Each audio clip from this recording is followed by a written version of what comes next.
Hello, world. I'm Jack, and welcome to English Speaking Studio. I'm Lucy. So, what are you waiting for? Let's dive in and make learning English an unforgettable journey. Right, so you guys wanted a deep dive on stress. Yeah, looks like we have a really interesting source for this one. Yeah, we do. It's actually another podcast script this time. Oh, wow. So meta. It is called From Stress to Strength. And, we'll see how it goes. Yeah, always fun to see how other shows approach these topics. Exactly. Get a little peek behind the curtain. So what's this one all about? Well, it starts off with a pretty bold claim. Oh, really? Let's hear it. It says that stress isn't always a bad thing. Now that's intriguing. I'm curious to hear how they back that up. Yeah, me too. Because, come on, we've all been there, right? Heart racing, palms sweating, feeling like you're going to lose it. Oh, yeah, for sure. I mean, deadlines, presentations, even just like everyday traffic can feel overwhelming sometimes. Exactly. So how can stress possibly be good for you? Well, the script actually makes a really interesting point about our ancestors. Okay, I'm listening. So picture this. You're back in the Stone Age facing down a saber-toothed tiger. Oh, yikes. That's a situation I'd rather avoid. Right. But in that scenario, stress was actually your best friend. Wait, really? Yeah, think about it. That surge of adrenaline, the fight-or-flight response, it gave our ancestors the energy and focus they needed to survive. So basically, my body hasn't quite caught up to the 21st century. Pretty much, yeah.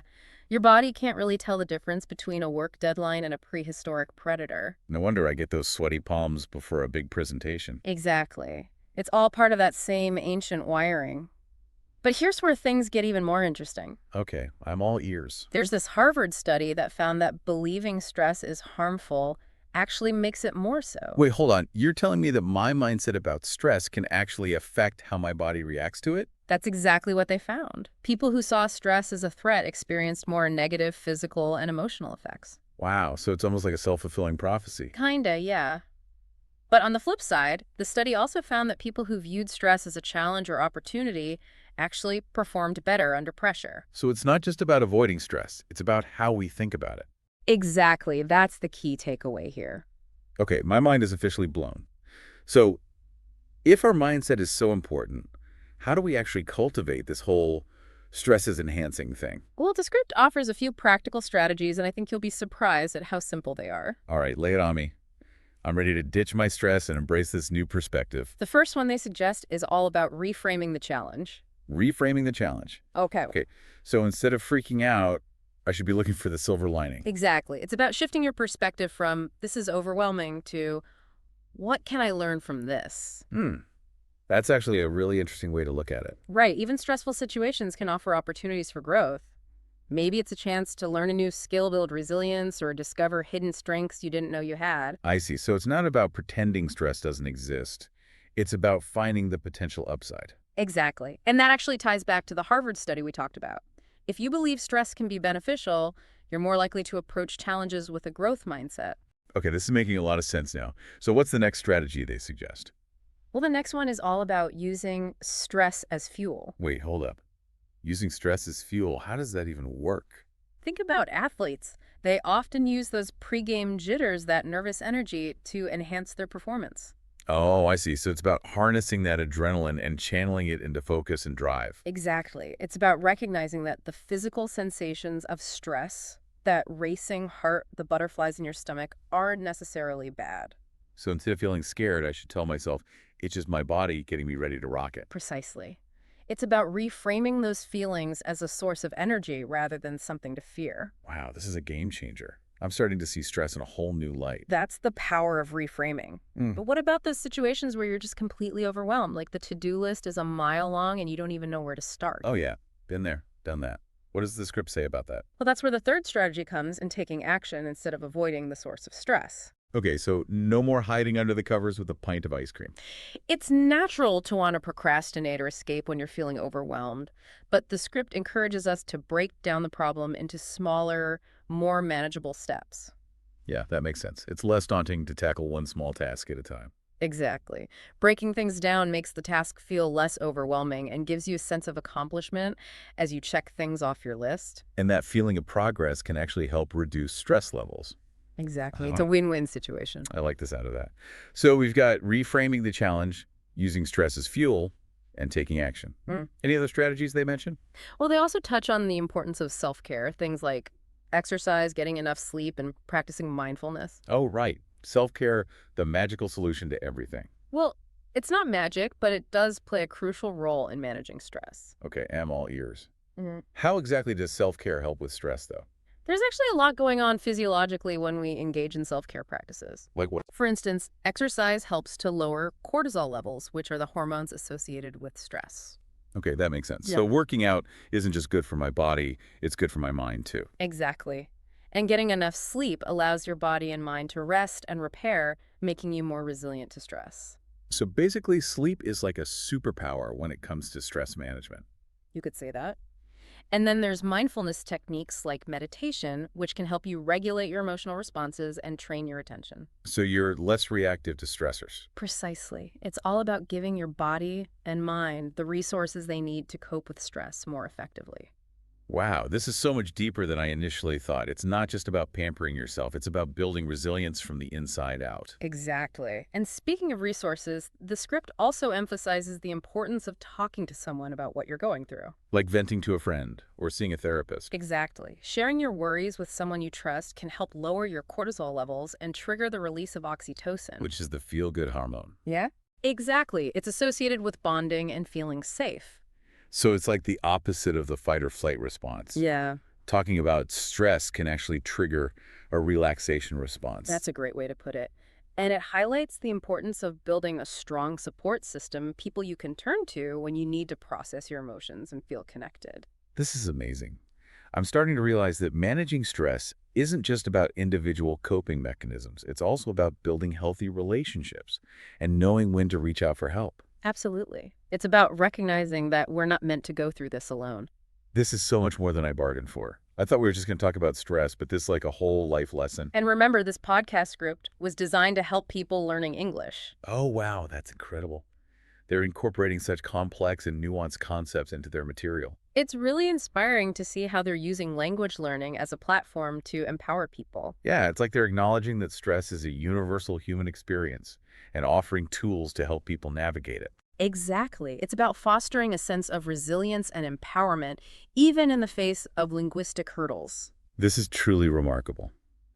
I'm so glad we chose this script for our deep dive. Me too. It's definitely given us a lot to think about. So what are the key takeaways for our listener who specifically requested a deep dive into understanding and managing stress? I think the most important message here is that we have more control over our experience of stress than we might think.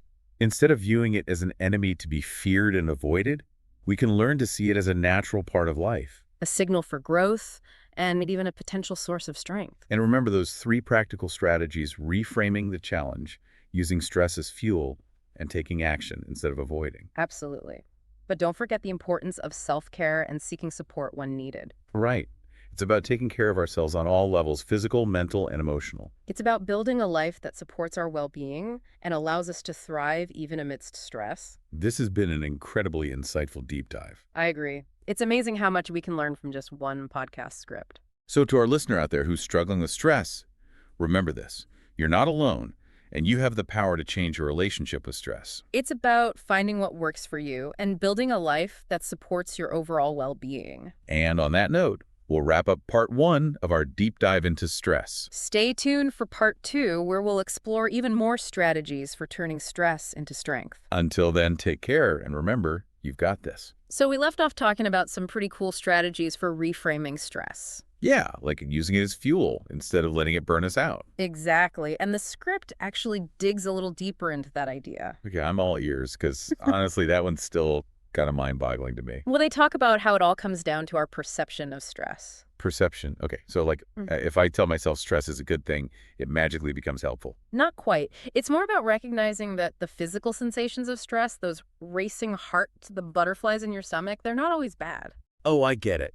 So like when I'm about to give a presentation and I feel that nervous energy, it's actually my body prepping me to perform. Exactly. It's like your body's way of saying, hey, I'm ready to go. Let's do this. So instead of freaking out, I should be embracing those feelings. Exactly. It's about reframing those sensations as excitement, anticipation even. Okay, I can see how that can be helpful.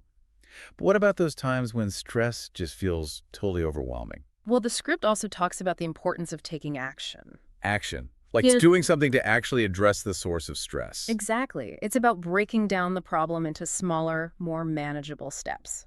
So instead of getting paralyzed by fear, Mhm. I should just focus on the next right thing. Precisely. And as you start checking things off your list, you'll gain a sense of accomplishment, and that can actually help reduce stress levels. Okay, I can definitely get behind that. Yeah, It's like the momentum keeps you going. exactly. And speaking of momentum, the script also emphasizes the importance of self-care. Oh yeah, self-care, gotta love it. But how does that tie into stress management? Well, think about it. When you're taking care of yourself, you're better equipped to handle whatever life throws your way. Okay, that makes sense. So it's like building up your reserves. Exactly. And the script mentions specific self-care practices like exercise, sleep, and mindfulness. All right, let's break those down one by one. How does exercise help with stress? Well, exercise actually helps lower cortisol levels, which is the hormone associated with stress. So it's like a natural stress reliever. Pretty much. And it also releases endorphins, which have mood-boosting effects. Okay, so working out is basically a double whammy when it comes to fighting stress. Exactly. And then there's sleep, which is crucial for allowing your body and mind to rest and repair. Yeah, I've definitely noticed that I'm way more irritable and stressed out when I'm sleep deprived. That's because when you're sleep deprived, your body produces more cortisol, making you more susceptible to stress. Okay, so getting enough sleep is non-negotiable. Absolutely. Yeah. And then there's mindfulness, which can help you regulate your emotional responses and train your attention. So you're less reactive to stressors. Exactly. It's about being present in the moment and not letting your thoughts spiral out of control. Okay, I can see how that could be helpful. So we've got exercise, sleep, and mindfulness. Any other self-care tips from the script? Well, they also talk about the importance of connecting with others. Oh yeah, like having a strong support system. Exactly. They emphasize the value of talking to someone you trust about what you're going through. Because sharing your worries can actually help reduce stress. Exactly. It's like a release valve. It allows you to process your emotions and feel supported. And when you feel supported, you're better able to cope with stress. Exactly. It's all connected. This is amazing. I'm starting to see stress management as a holistic practice. That's exactly what it is. It's not just about quick fixes or coping mechanisms. It's about creating a lifestyle that supports your well-being. And that includes taking care of yourself physically, mentally, and emotionally? Exactly. It's about recognizing that stress is a natural part of life and finding healthy ways to navigate it. This is so much more empowering than just trying to avoid stress altogether. Absolutely. It's about embracing the challenge and using it as an opportunity for growth. I love that perspective. So to recap, we've got reframing the challenge, using stress as fuel-taking action, and prioritizing self-care. And don't forget the power of connecting with others and seeking support when needed. Wow, this is a lot to take in, but it's all so valuable. I agree. It's like a roadmap for turning stress into strength. And that's a journey I'm definitely willing to take. Me too. It's all about finding what works for you and creating a life that supports your overall well-being. Wow, I feel like we've covered so much ground already just from dissecting this podcast script. It's amazing how much insight you can glean from something like this, right? Yeah, it's like a masterclass in stress management disguised as a language learning tool. And I think that's what makes it so brilliant. They're normalizing stress and offering these coping mechanisms in a way that's accessible and empowering. Exactly. It's like they're saying, hey, learning a new language can be stressful, but here's some tools to help you thrive in the process. And it's not just about language learning, it's about life in general, right? Stress is a universal human experience. So true. So what do you think is the most important takeaway for our listeners who are specifically looking for ways to manage stress? Well, I think the biggest takeaway is that we have more control over our experience of stress than we might think. We don't have to be victims of circumstance. Exactly. We can choose how we perceive stress, and in doing so, we can transform it from a burden into a source of strength. I love that. And remember those 3 practical strategies: reframing the challenge, using stress as fuel, and taking action instead of avoiding. Absolutely. And don't forget the importance of self-care and seeking support when needed. Right. It's about taking care of ourselves on all levels: physical, mental, and emotional. It's about building a life that supports our well-being and allows us to thrive even amidst stress. So it's not just about surviving stress, it's about thriving in spite of it. Exactly. It's about using those stressful moments as opportunities to learn, grow, and ultimately become the best versions of ourselves. That's such a powerful message. So for our listeners out there who are grappling with stress, remember this: you are not alone, and you have the power to change your relationship with stress. It's about finding what works for you and building a life that supports your overall well-being. And on that note, we'll wrap up our deep dive into stress. We've explored the science, the strategies, and the power of mindset, We've learned that stress can be both a challenge and an opportunity. and that we have the power to choose how we respond to it. So remember to be kind to yourselves, prioritize self-care, and don't be afraid to reach out for support when you need it. Thanks for joining us on this journey, and until next time, take care.